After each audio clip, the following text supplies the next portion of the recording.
Dr. Priyanka ma'am, Iftisat ma'am, and Principal ma'am, teachers, and my dear friends. A very warm welcome to today's Rabindra Jayanti celebration. We are gathered here today to celebrate the 165th birthday anniversary of Rabindranath Tagore, one of the India's greatest literary icons and the first non-European to win the Nobel Prize. Through his poems, songs, stories, and philosophy, he made an everlasting contribution to literature, music, and education. Rabindra Jayanti is celebrated to honor his extraordinary achievement and to remember the values of creativity, humanity, and the peace that is shared with the world. To begin this auspicious celebration of Rabindra Jayanti, I would like to invite our respected Priyanka ma'am, Iftisat ma'am, and Principal ma'am to kindly come forward for the ceremonial lighting of the lamp, symbolizing the triumph of knowledge, wisdom, and enlightenment. May this sacred ritual mark the beginning of a beautiful and memorable program dedicated to honor of Rabindranath Tagore.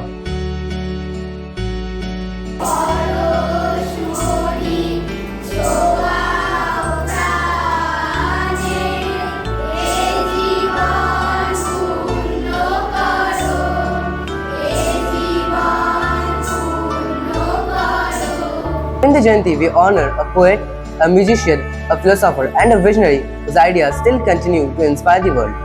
Rabindranath Tagore was born on May 7, 1861 in Jorasanko, Kolkata. His father, Debendranath Tagore, was a philosopher, and nature became Tagore's greatest teacher. তোমার তো শুধু জন্মদিন, বিপন্ন অন্যের কাছে, শীর্ণ প্রেমের কাছে আমাদের জন্মগত ঋণ। তুমি আছো আবর্তনে, প্রতিদিনই কত উদ্বোধন, প্রতিটি অস্তিত্ব জুড়ে তোমার হাতের ছোঁয়া। 25শে বৈশাখে জন্ম, পুনর্জন্ম 22শে শ্রাবণ। জেগে উঠি, স্বপ্ন দেখি, স্বপ্নের ভিতরে মরে যায়। তোমার পদধ্বনি কান পেতে যেন শুনি, কখনো ভাবিনি তুমি নয়।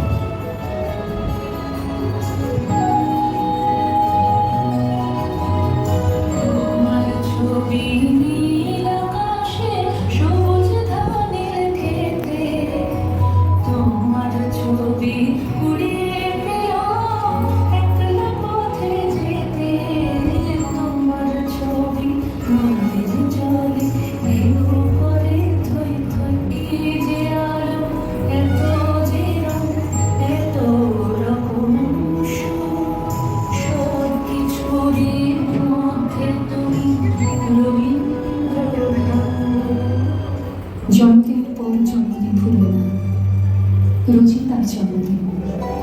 25শে বৈশাখ রোজই, প্রতিদিন প্রতিনিয়তই তার সঙ্গে আমাদের চলাফেরা মেলামেশা। আমাদের হাতের লেখা রবি ঠাকুরের, কথা বলার ভাষা রবি ঠাকুরের, আমাদের প্রেমের চিঠিতে রবি ঠাকুর, পরীক্ষার খাতায় রবি ঠাকুর, আমাদের গভীর আনন্দ অথবা গোপন ব্যথার গান রবি ঠাকুরের।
Today I am honored to speak about a true legend, Rabindranath Tagore.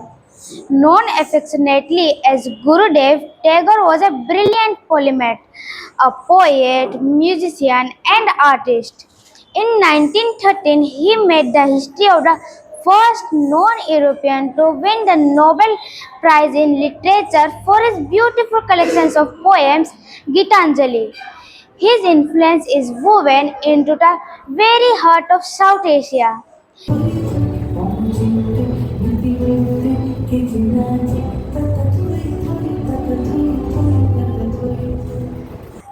Rabindranath ঠাকুরের জন্মদিন উপলক্ষে আমি একটি কবিতা আবৃত্তি করছি। কবিতাটির নাম হলো পুতুল। 7 8 27 আমি বলেছিলেন বলে গুরুমশাই আমার পরে উঠল রাগে। মাগো তুমি 5 পয়সায় এবার রথের দিনে সেই যে রঙিন পুতুলখানি আপনি দিলে কিনে, খাতার নিচে ছিল ঢাকা দেখালে একছে। গুরু মশাই রেগে মেগে ভেঙে দিলেন ফের, বললেন তোর দিন রাত্রির কেবল শুধুই খেলা, একটুও তোর মন বসে না পড়াশোনার বেলা। মাগো আমি জানাই কাকে, ওর কি গুরু আছে? আমি যদি নালিশ করি এক্ষুনি তার কাছে। In 1861, he wrote many poems, songs, and also composed a national anthem of India.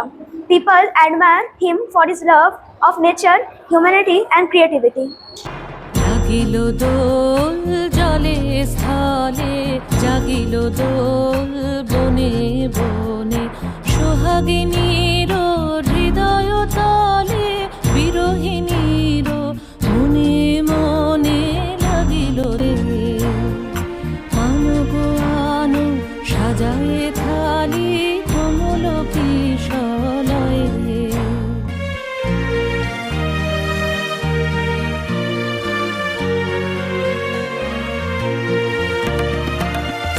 গোপীত বসনে সাজি, কুলিতে বীণা উঠুক বাজি।